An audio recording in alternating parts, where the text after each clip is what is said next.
take it serious to go to the hospital for checkups. After taking all those drugs from the shop, he didn't feel good anymore. He was taken to the hospital. At the time of reaching at the hospital, it was like it had gone too bad that the doctors couldn't manage. When you went to the chemist, you asked for malaria tablets. What made you suspect that it was malaria? Each time that we could realize there is some kind of symptoms more than headache, we could just think it is malaria, though we were not aware, we were not sure that it was malaria.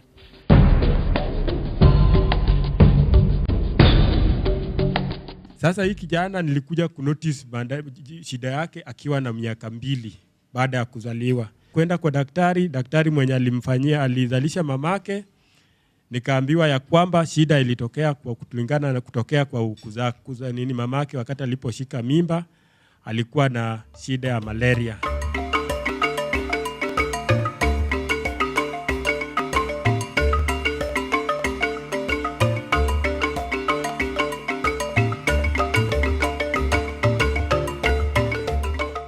Mama alikuwa mjamzito. Kuna wakati hata mmoja uliweza kuenda naye kwa kliniki wakati alikuwa anaenda zile check-up zake, ama tu alikuwa anaenda peke yake? Vile alikuwa anaenda clinic, mimi nilikuwa nampatia anaenda peke yake. Kwa Dr. Otieno, maybe unaweza kutuelezea, could it be a case of prolonged labor ambayo ilifanya mtoto akawa hivyo pamoja na hiyo malaria, ama ni vipi? Malaria causes damage to the tissues around the placenta, and therefore nutrients are not efficiently passed to the child.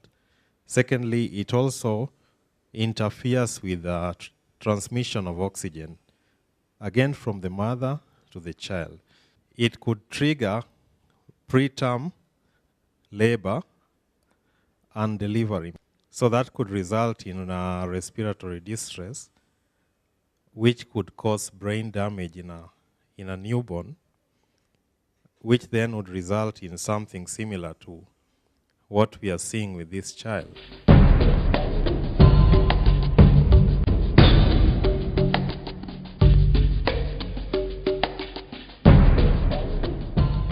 Vaccines have been shown to be first-class public health tools, and examples given here, you can talk of smallpox and you can talk of polio and other diseases. By 2015, hopefully, we should have a first-generation vaccine that protects more than 50%, that has an efficacy of more than 50% against severe malaria, that is complicated malaria, and death, and whose effects can last at least 1 year. Then by 2025, the efficacy should be at least 80% with a longer term effect of at least 4 years. There's a lot of, I guess, myth. I don't know if you can help clarify on where, when you travel to certain regions, for example, if you're going to Mombasa, you're supposed to take anti-malaria drugs. I just would like a clarification. Is that really necessary? Would it lead to resistance if you do travel oftenly to some of those areas like Mombasa? The way you build immunity for malaria is that you continuous exposure to the infection. And unfortunately, it's not immunity that lasts, it's partial, such that when you leave that area and come back to an area where it's not there, then that immunity disappears. So when you go back there, then you need to take medication. Resistance comes when I give you medicine for 5 days, you take it for 2 days and you feel better, then you say, let me stop, because nobody likes taking medicine, so you stop, yeah? But you stop before you clear the parasites. And therefore, the parasites become familiar with that particular medicine because they have felt it, but not enough to kill them. So it's like they start adapting to that particular medicine because the medicine has not been utilized the way it should be used. For the cycle of the parasite outside the blood, how long does it take before it dies? The death of the parasite relies on the death of the mosquito, yeah? So if you get rid of that mosquito before it transmits to the next, then that parasite is gone. And on average, the mosquitoes live for something like 1 to 2 weeks, yeah? With the females living longer than the males.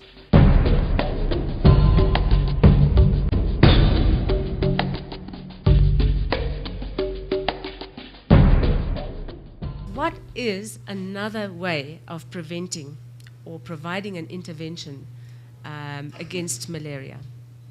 Information can prevent malaria. Information often comes in the form of data, and data can mean very little to us if we don't actually have it in context. If you go to Data Dredger, one of the first slides that I think would be interesting to look at is the one on mapping malaria. We spoke earlier about where would you have to be to get malaria in Kenya. I think we've heard in the past that we've said Nyanza or Mombasa are areas that we think we should go to when we want to do a story about malaria.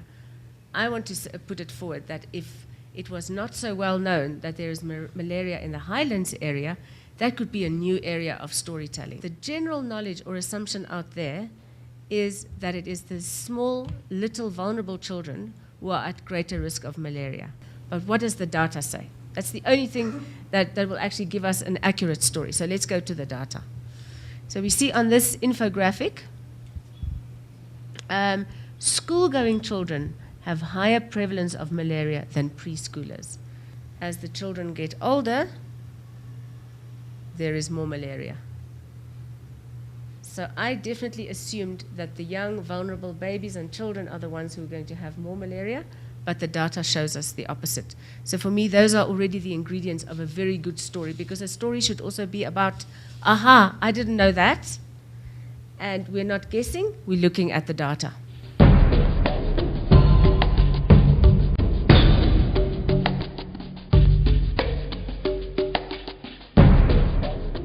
We have a policy where we normally say, if you suspect you have malaria, please don't take anti-malaria before you are tested so that you can know whether you are being tested for malaria or not.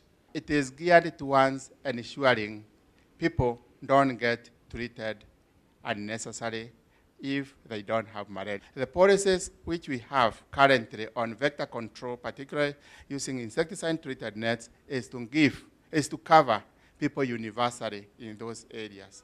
And by universal coverage, we are talking about giving one net per 2 individuals. The policy change which we have is only on the insecticides which we shall be using on indoor residue house spray. And the purpose of using a different insecticides from what we are using on nets is mosquitoes which are resistant to the insecticide which is being used on net will not be resistant to the insecticides which will be used on the wall. There are statistics that have shown that the older you become, sort of your body builds are resistant towards malaria. So with these new statistics, I mean, should we care more about the older people who are getting malaria, or focus more on this other segment that will be actually affected by malaria if they get it? When you take care of young children and pregnant women and you leave these others, school-age children, unprotected, they will actually be the source of infection. And therefore, as a matter of policy, now we have the preschool programs where we are trying to look at data to see whether if you treat children, school children, if you screen school children with rapid diagnostic test and you treat all those who are infected, are you going to have less malaria transmission in a certain area or not?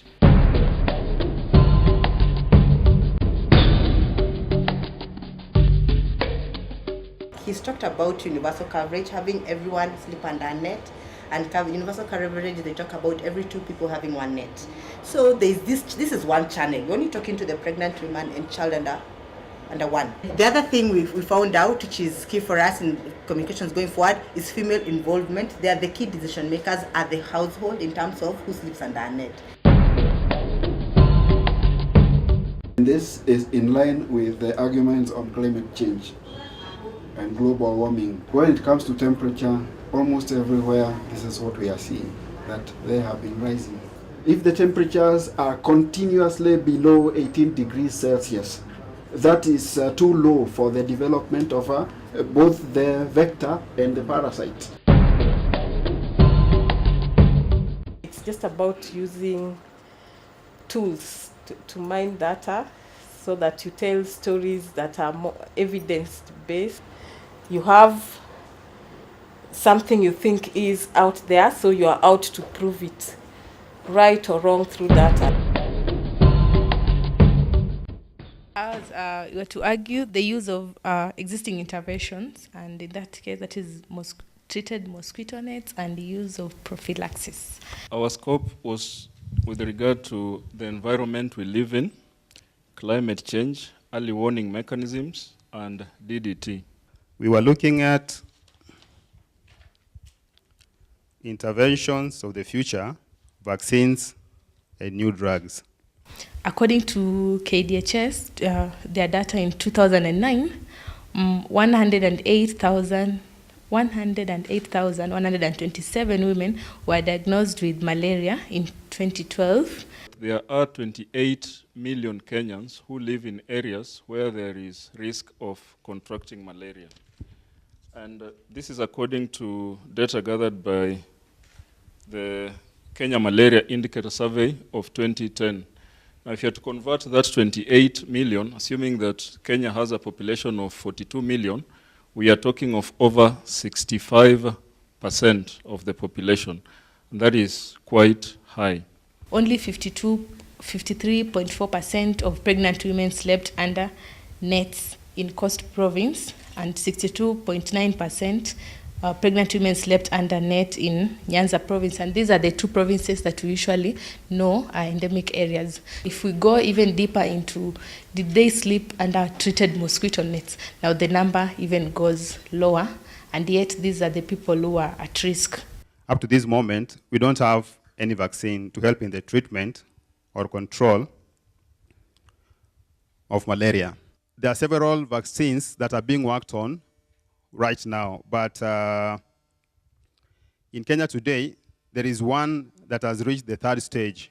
Occasionally, we have heavy rains pounding all over the place, and this may lead to the transmission of malaria, in that there are several water bodies that are trapped, and the runoff may actually make certain eggs to be transported from one region to another. Women who were not educated, only 33.1% of them took the antimalarial drugs.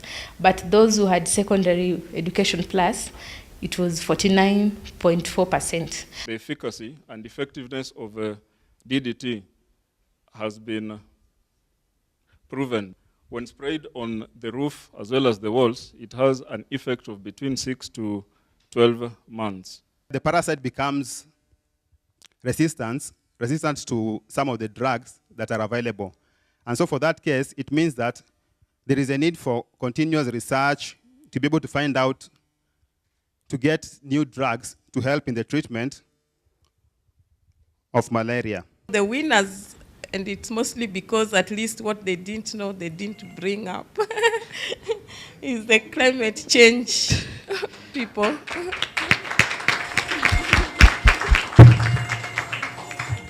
We hope that the real fever out there in Kenya will reduce. In other words, that there'll be less malaria in Kenya through the role of journalists. In our new health project, which will be there for the next 4 years, called Health Media Project, malaria as a health concern is also a theme that we'll be able to give attention to from our side, so that you can give attention to it in terms of your audiences needing more information about malaria.